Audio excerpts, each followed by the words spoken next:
Channel पर आज हम बात करने वाले हैं अवतार the way of water movie की फुल एक्सप्लेनेशन के बारे में।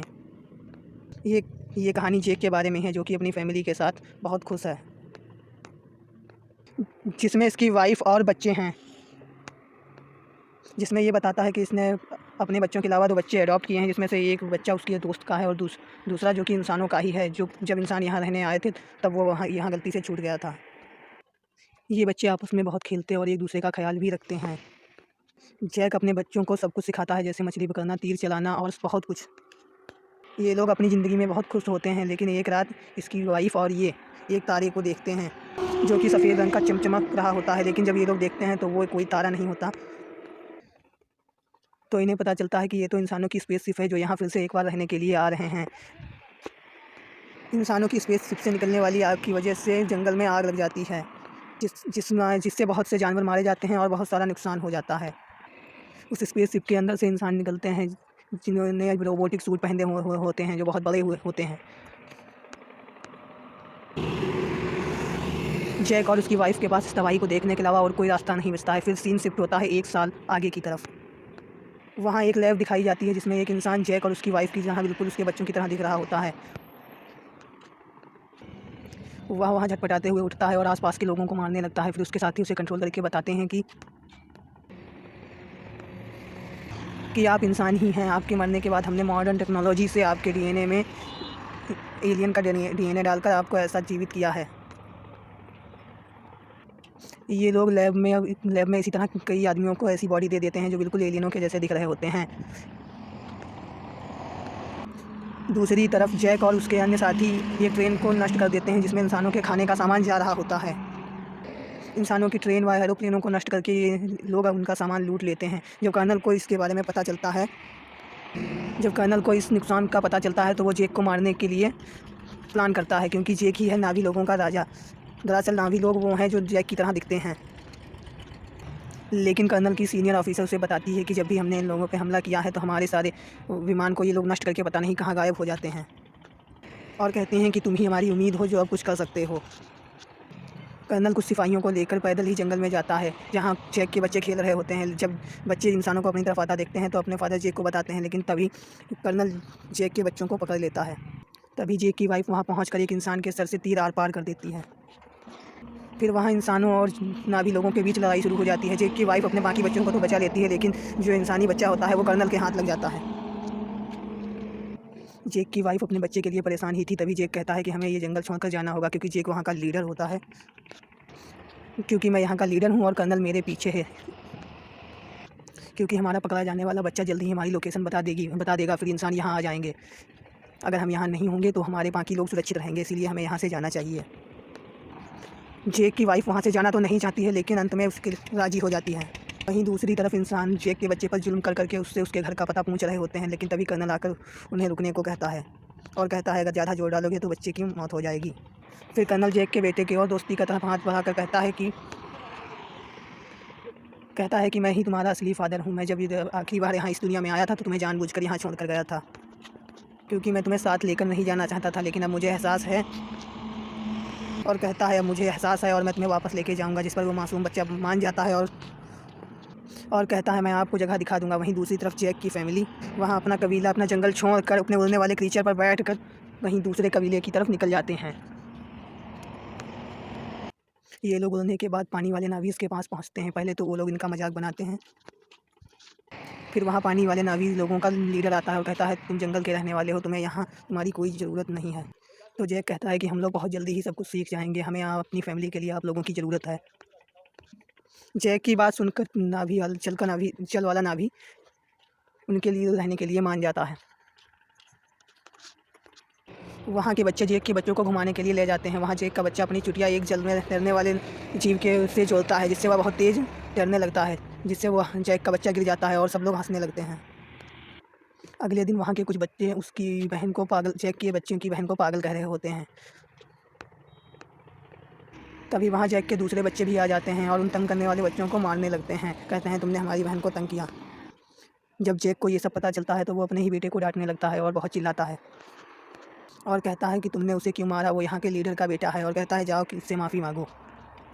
जब जैक का बेटा जाकर उससे माफ़ी मांगता है तो डूबा लड़का बहुत ही गुस्से में होता है और वह उसे धोखा देना चाहता है और कहता है चलो तुम्हें एक बहुत अच्छी जगह पर लेके जाता हूँ। वह उसे गहरे पानी में ले जाता है जहाँ पर एक खतरनाक मॉन्स्टर होता है। वह उसे वहाँ अकेला छोड़ देता है और खुद वापस आ जाता है। कुछ समय के बाद वहाँ पर एक तेज मॉन्स्टर आकर उस पर हमला कर देता है जिससे वह डूबने लगता है।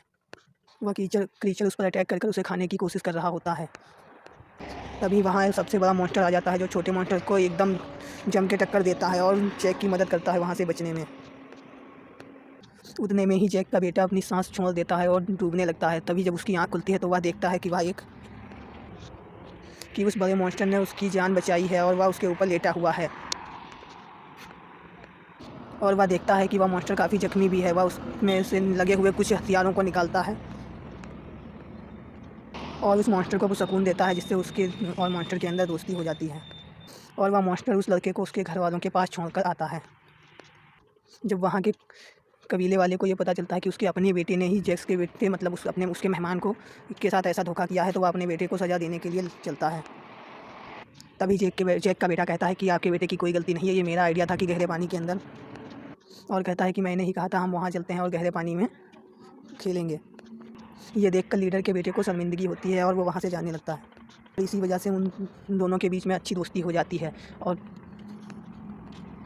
फिर जैक का वही बेटा सब अपने सभी दोस्तों को बताता है कि उस बड़े से मॉन्स्टर ने मेरी जान बचाई। फिर सब उसी का मजाक बनाने लगते हैं और कोई उसका यकीन नहीं करता। अगले दिन वह उसी बड़े मॉन्स्टर के पास जाता है और उसके साथ खूब एंजॉय करता है। वहीं कर्नल अब तक जैक की तलाश में था। तभी कर्नल को इन्फॉर्मेशन मिलती है कि जैक कहाँ कहाँ जा सकता है। उसे एग्जैक्ट पता नहीं था कि जैक कहाँ है, इसीलिए उसे हर जगह जाकर चेक करना पड़ रहा था।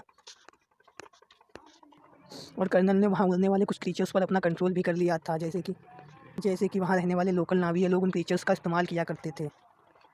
तब इंसान जैक को ढूंढने के लिए निकल पड़ते हैं और वहाँ एक आइलैंड पर देखते हैं और आइलैंड पर पूछताछ करते हैं और जैक की तस्वीर दिखाते हैं। लेकिन वहाँ के लोग कहते हैं कि हमने इन लोगों को कभी नहीं देखा है।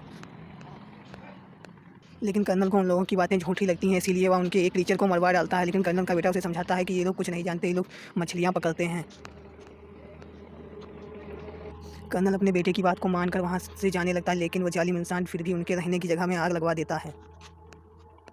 कर्नल और भी जगह पर जाकर उन मासूम नावी लोगों को मारने लगता है। सभी जगह पर जाकर कर्नल पूछताछ करता है, लेकिन उसे अब तक ये पता नहीं चलता कि जैक कहाँ पर गया है। इसी तरह ये इंसान पे एक पानी वाले क्रीचर को देखते हैं। ये लोग उस पर भी एक लोहे से बनी चैन और कुछ छोटे मिसाइल से, इसके अलावा एक ऐसी अल्ट्रासोनिक गन से भी हमला करते हैं जिससे वह जीव की मृत्यु हो जाती है। जिसने इंसानों का कुछ नहीं बिगाड़ा होता है, लेकिन वह बेचारा दर्द के कारण मर चुका होता है। उसका बच्चा चारों ओर घूमकर उसकी तरफ इशारे कर रहा होता है। वहीं इंसान दूसरी तरफ अपने तालियां बजा रहे होते हैं और खुशी मना रहे होते हैं। ये सब देखकर कर्नल का बेटा बहुत दुखी होता है, क्योंकि उसको इन सब जीवों की कदर होती है। इंसान उस क्रीचर को पकड़कर अपने साथ ले जाते हैं और उसके मुंह के अंदर जाकर ड्रिल मशीन से उसके मुंह के ऊपर वाले हिस्से में एक सुराख करते हैं, जिसमें से एक पीले रंग का लिक्विड निकलता है, जो कि एक ऐसा पदार्थ है जिसको जो भी पिएगा उसकी उम्र बहुत ही कम स्पीड से ग्रो होगी, या मतलब बढ़ेगी। और उस लिक्विड की कीमत करोड़ों डॉलर में है और इंसान उस लिक्विड को मार्केट में बेचकर बहुत सारा पैसा कमाने वाले हैं। उस दिन मरने वाले क्रीचर को जलीय नावी लोग देख लेते हैं, जिसमें और जैक को बुरा भला कहते हैं कि तुम्हारी वजह से इंसान यहाँ तक पहुँच गए और वो हमारे क्रीचर्स को मार रहे हैं और बहुत जल्द ही हमें भी। तभी ग्रीन नावी लीडर कहता है कि जो हुआ सो हुआ, अब हम इंसानों से मुकाबला करेंगे। वहीं हम देखते हैं कि जैक का बेटा वही बड़े से मॉन्स्टर से मिलने के लिए फिर जाता है और देखता है कि उसके ऊपर एक एंकर जैसी डिवाइस लगी हुई, जिसकी वजह से वह वहाँ से हिल ही नहीं पा रहा होता है, क्योंकि इंसान उस लिक्विड को हासिल करने के लिए और भी मॉन्स्टर की आवश्यकता था। और इस बारी थी जैक के बेटे के सबसे बड़े मॉन्स्टर की, जो कि साइज़ में भी बहुत बड़ा है और उसके अंदर से लिक्विड भी बहुत ज़्यादा निकल सकता है। क्योंकि इंसान अब उस मॉन्स्टर को मारना चाह रहे होते हैं, वहाँ जैक का बेटा और बाकी अन्य नावी भी होते हैं और इंसान उनकी तरफ बढ़ रहे होते हैं। जैक दूरबीन से अपने बच्चों को वहाँ देख लेता है और मुखिया को भी ये पता चल जाता है। वो लोग अपने बच्चों के लिए परेशान होने लगते हैं और वो लोग बच्चों को बचाने के लिए उन्हीं उड़ने वाले क्रीचर्स को लेकर निकल पड़ते हैं बड़ी मुश्किल से। जैक का बेटा बड़ी मुश्किल से उस मॉन्स्टर के अंदर से वो डिवाइस निकाल देता है, जिसकी वजह से वो मॉन्स्टर तैरकर आगे निकल जाता है और आखिरकार उस मॉन्स्टर की जान बच जाती है। लेकिन इंसान पर फायरिंग करते हुए अभी भी बच्चों का पीछा कर रहे होते हैं। वहाँ मुखिया की बच्ची मरने ही वाली होती है, वहाँ तो जैक का बच्चा उसका हाथ पकड़कर उसकी जान बचा लेता है। लेकिन थोड़ी देर बाद वो लोग जाल डालकर उनके बच्चों को पकड़ लेते हैं और शिप पर ले आते हैं। तभी उन बच्चों के पेरेंट्स भी कुछ ही देर में वहाँ अपने उड़ने वाले क्रीचर्स के साथ पहुँच जाते हैं और वो लोग वहीं पर रुक के देखते हैं कि शिप के आगे कर्नल ने उनके बच्चों को बांधा हुआ है। कर्नल जैक से कहता है कि अगर बच्चों की जान बचाना चाहते हो तो तुम सिर्फ शिप पर अकेले आओगे, और जैक वहाँ अकेले ही जाने का फैसला करता है। तभी वहाँ जैक के बेटे का सबसे बड़ा क्रीचर दोस्त वहीं उड़कर उनकी शिप पर गिर जाता है और अपनी पूंछ और अपने हाथों से वहाँ के इंसानों को मारने लगता है। और ये देखकर जैक और उसके साथियों को भी मौका मिल जाता है कि वे शिप पर हमला कर दें और शिप की तरफ बढ़ रहे होते हैं। तभी इंसानों और इन नाभी लोगों के दरमियान बहुत ही गंभीर लड़ाई चल रही होती है, जिसमें बहुत से नाभी लोग भी मारे जाते हैं और कुछ नाभी लोग भी मारे जाते हैं और बहुत सारे इंसान भी मारे जाते हैं। तभी वहाँ वो बड़ा सा मॉन्स्टर उनकी एक शिप के चारों ओर गोल गोल उस रस्सी से लपेट कर उन सभी इंसानों को मार डालता है। जैक की पत्नी उन सभी इंसानों का मुकाबला करते हुए शिप पर पहुंचकर अपने सभी बच्चों को छुड़ाने लगती है। कुछ बच्चे अपने अडॉप्टेड भाई इंसानी बच्चे को भी ढूंढ लेते हैं और वहां से भागकर अपनी जान बचाते हैं। उसी दरमियान जैक का एक बेटा मारा जाता है। ये सब देखकर जैक की पत्नी अपने दिल पर काबू ना रख पाती और चिल्ला चिल्ला कर रोने लगती है। और जैक के दोनों बच्चे फिर से कर्नल ने पकड़ लिए होते हैं और वो लोग इंतज़ार कर रहे होते हैं कि जैक उन्हें बचाने आएगा और हम उसी मौके का फ़ायदा उठाकर जैक को मार देंगे। लेकिन जैक बड़ी ही खामोशी से आकर धमाका करता है, जिससे चारों तरफ आग ही आग हो जाती है, जिसमें बहुत से इंसान मारे जाते हैं। उसकी वाइफ भी अपने तीर से बहुत सारे इंसानों को मारती है और एक आदमी को वो अपनी गुस्से वाली आंखें दिखा के तीर घुसा के मार डालती है, क्योंकि उसकी आंखों में बहुत दर्द हुआ होता है, क्योंकि उसने अभी अभी अपने एक बेटे को खोया होता है। वहीं कर्नल जैक के एक बच्ची पर चाकू रखकर सभी से हथियार डालने को कहता है, लेकिन उसी दरमियान जैक की पत्नी कर्नल के ही बेटे की गर्दन पर चाकू रख देती है, जिसकी वजह से कर्नल को जैक की बेटी को छोड़ना पड़ जाता है। फिर फाइनली और अब जैक और कर्नल के बीच हैंड टू हैंड लड़ाई होती है, जिसमें बड़ी मुश्किल के साथ जैक कर्नल का गला दबाकर मार डालता है और फिर कर्नल पानी में डूब जाता है। लेकिन तभी जैक का इंसानी बच्चा उस कर्नल को पानी में डूबने से बचाकर ऊपर ले आता है, क्योंकि भाई उस कर्नल ने उसकी जान जो बचाई होती है जब जैक की पत्नी ने उसकी गर्दन पर चाकू रखा हुआ होता है। तभी कर्नल जैक के उस इंसानी बच्चे से कहता है कि चलो बेटा मेरे साथ चलो, लेकिन वह इंसानी बच्चा उस कर्नल को छोड़कर अपनी फैमिली यानी जैक के पास लौट आता है और ये देखकर जैक की फैमिली उससे बहुत खुश होती है और पहले की ही तरह प्यार देती है। और इसी सब के बाद जैक अपने जो बेटों की मृत्यु हुई होती है उसे पानी के अंदर दफना देता है और उसी समय उसे अपना पुरानी यादें आती हैं कि उसने अपने बेटे को किस तरह अपने हाथों में उठाया था। और इसी तरह ये फ़िल्म की कहानी ख़त्म हो जाती है। अगर आपको ये एक्सप्लेनेशन पसंद आती है तो हमारे चैनल को लाइक और सब्सक्राइब कीजिएगा, और अगर आपको किसी भी मूवी का एक्सप्लेनेशन चाहिए तो कमेंट में ज़रूर बताइएगा। थैंक यू एंड धन्यवाद।